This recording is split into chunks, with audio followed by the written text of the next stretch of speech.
வாழ்க்கையின் கனத்தால் இதயம் கனத்து ஒரு மனிதர் வாழ்ந்தார். குழந்தை பருவத்திலிருந்தே அவரது வாழ்க்கை பிரச்சனைகளால் நிரம்பியிருந்தது. இளவயதிலேயே தந்தையை இழந்தார். அதன்பின் தாயையும் உடன் பிறந்தவர்களையும் கவனிக்கும் பொறுப்பு அவருக்கு வந்தது. குடும்பத்தின் கடமைகளை அவரது இளவயதிலிருந்தே சுமக்க ஆரம்பித்தார். ஆண்டுகள் கடந்து திருமணமான போது இனி நிம்மதியாக வாழலாம் என்ற புதிய நம்பிக்கையுடன் வாழ்க்கையை தொடங்கினார். ஆனால் அவரது எதிர்பார்ப்புகள் நிறைவேறவில்லை. பிரச்சனைகள் மேலும் அதிகரித்தன.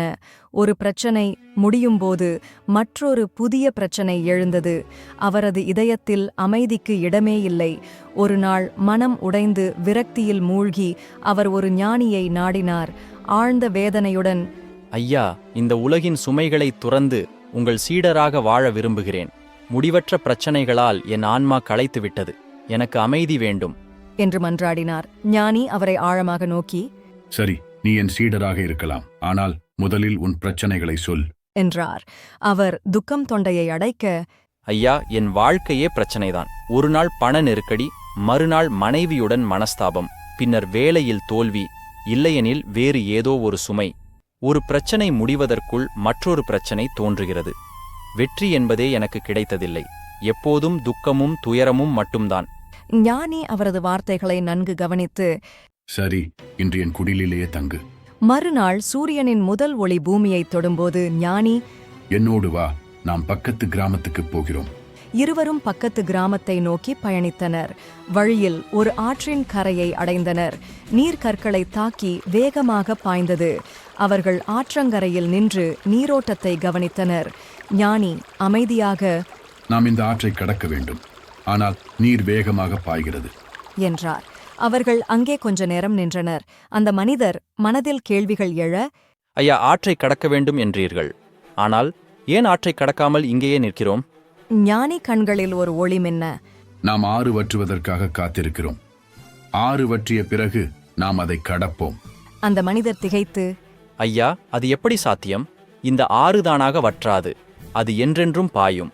வற்றுவதற்கு காத்திருந்தால் நாம் இங்கேயே சிக்கிக்கொள்வோம். கடினமாக இருந்தாலும் நாம் கடக்க முயல வேண்டும். ஞானியின் முகத்தில் ஒரு புன்னகை பரவியது. தம்பி, அதுதான் நான் உனக்கு உணர்த்த விரும்பிய உண்மை. வாழ்க்கை இந்த ஆறு போன்றது. அதன் பிரச்சனைகள் இந்த பாயும் நீர் போன்றவை. அது எப்போதும் இருக்கும்.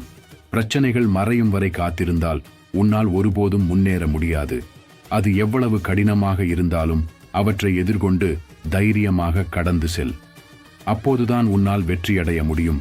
பின்னர் ஞானி அவரை நேருக்கு நேர் பார்த்து, தம்பி, உலகை துறப்பது உன் பிரச்சனைகளை அகற்றாது. அது ஆறு வற்றுவதற்கு காத்திருப்பது போன்றது. உலகை துறந்தாலும் புதிய சவால்கள் உன்னை தேடி வரும். வீட்டுக்கு திரும்பு. கஷ்டங்களுக்கு அஞ்சாதே. அவற்றை எதிர்கொண்டு தீர்க்க முயற்சி செய். அதுவே வாழ்க்கையில் முன்னேறுவதற்கான ஒரே பாதை. அந்த வார்த்தைகள் அவரின் இதயத்தில் ஒரு தீப்பொறியை பற்ற வைத்தன. அந்த ஒரு பாடம் அவரது கண்ணோட்டத்தை மாற்றியது. அன்று முதல் அவர் பிரச்சனையற்ற வாழ்க்கைக்காக காத்திருப்பதை விட்டுவிட்டு வாழ்க்கையின் சவால்களை தைரியமாக எதிர்கொண்டார். மெல்ல மெல்ல அவரது வாழ்க்கை ஒளி பெறத் தொடங்கியது. இந்த கதை நமக்கு ஒரு ஆழமான உண்மையை உணர்த்துகிறது. பிரச்சனைகள் வாழ்க்கையின் தவிர்க்க முடியாத பகுதி. பிரச்சனைகள் இல்லாத வாழ்க்கை என்பது யாருக்குமே இல்லை. இந்த பிரச்சனை முடிந்தால் அமைதி கிடைக்கும் என நாம் கனவு காண்கிறோம். ஆனால் உண்மையில் ஒரு பிரச்சனை முடியும்போது மற்றொரு சவால் எழுகிறது. எல்லாம் சரியாகும் நேரத்துக்காக காத்திருந்தால் நம் வாழ்க்கை காத்திருப்பதிலேயே கரைந்துவிடும். அது ஆறு வற்றுவதற்காக காத்திருப்பது போன்றது. அது ஒருபோதும் நிகழாது.